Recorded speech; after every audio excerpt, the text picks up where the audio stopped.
Chittagong oxygen 2 নম্বর রুটের এই অবস্থা।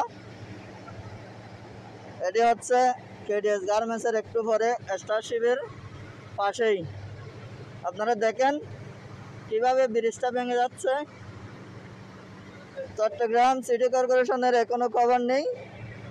দেখেন এটি আর কয়েক ঘন্টা এভাবে পানি আসলেই এটি একবারে তলিয়ে যাবে, রাস্তা একবারে পানির সাথে তলিয়ে যাবে।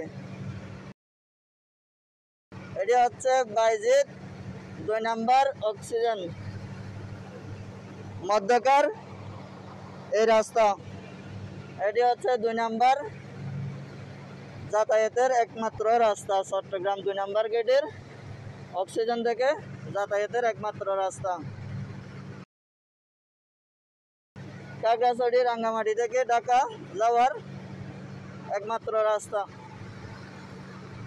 কিভাবে পানির সাথে মিশে যাচ্ছে এখনো সিটি কর্পোরেশনের কোনো খবর নেই, কেউ আসে নাই।